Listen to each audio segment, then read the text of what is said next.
Do you know हम Indians इतने झूठे, करप्ट और अनसिविलाइज्ड क्यों होते हैं? Here is the psychological breakdown for this. It is not the people, it's the system that makes people the way they are. अगर तुम भी उन्हीं लोगों में से हो जिनको लगता है कि तुम बड़े अच्छे इंसान हो और अगर तुम दूसरों की जगह होते तो सही काम करते, तो तुम गलत नहीं, बहुत ज्यादा गलत। Not because you are lying to yourself, but because you have not yet been tested by the system that is designed to fail you. अच्छा बुरा, सिविलाइज्ड अनसिविलाइज्ड बिहेवियर आपके घर में, आपके पर्सनल रिश्तों में तो आपके कैरेक्टर पे डिपेंड कर सकता है थोड़ा बहुत, पर सोशल साइकोलॉजी में नहीं। मासेज में लोग कैसे बिहेव करते हैं ये डिपेंड करता है कि वो किस सिस्टम का हिस्सा है, किस सिस्टम में रहते हैं। Now how to know if the system is good और bad? First is incentive structure. किस चीज को रिवॉर्ड किया जा रहा है, किस चीज को पनिश किया जा रहा है। अगर करप्शन से और पॉलिटिशियंस की सेवा से प्रमोशन मिलेगा और ईमानदारी से ट्रांसफर मिलेगा, तो ब्यूरोक्रेसी में करप्ट लोग ही तो होंगे ना। Second is social norm. तुम्हारे आसपास के लोग क्या करते हैं? अगर पूरा शहर ट्रैफिक सिग्नल तोड़ता है, तो जो रुकता है वो बेवकूफ समझा जाता है, जो तोड़ते हैं वो नहीं। Then there is information flow. आप तक कौन सी खबर पहुंचती है, कौन सी खबर नहीं पहुंचती है। अगर पॉलिसी के नुकसान कभी एक्सप्लेन ही नहीं हो, सिर्फ बेनिफिट गिनाए जाएं, तो लोग डिसीजन नहीं, नैरेटिव फॉलो करते हैं।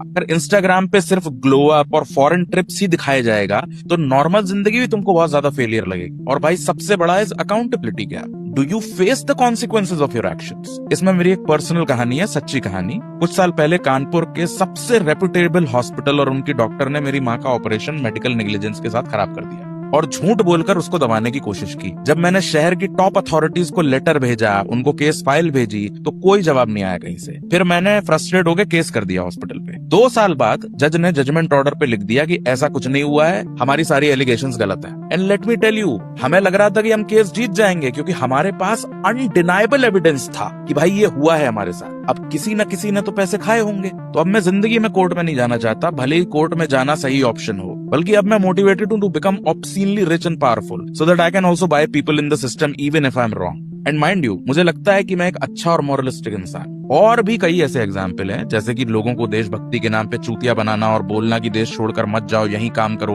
फिर उनको उनके टैलेंट के लिए सही से कंपनसेट न करना, लोगों की 12 महीने में से 3-4 महीने की कमाई टैक्स के नाम पे ले लेना बिना बदले में कुछ सब्सटेंशियल दिए हुए, और फिर उम्मीद करना कि वो टैक्स चोरी ना करें। पहले कम्युनल हेट नॉर्मलाइज कर दो, फिर उम्मीद करो कि कम्युनल वायलेंस ना हो। As a matter of fact, we Indians are actually some of the nicest, grounded and caring people in the world. लेकिन करप्शन, झूठ, मक्कारी और अनसिविलाइज्ड एटीट्यूड के लिए हम जाने जाते हैं। Because our system demands honesty but makes it difficult. तो मास साइकोलॉजी में लोगों का कैरेक्टर तभी चेक में रखा जा सकता है जब आप सिस्टम दुरुस्त बनाएं। Because the human brain is just designed to do one thing, and that's survival. So if the bad behaviour helps someone survive better, that is what you will C.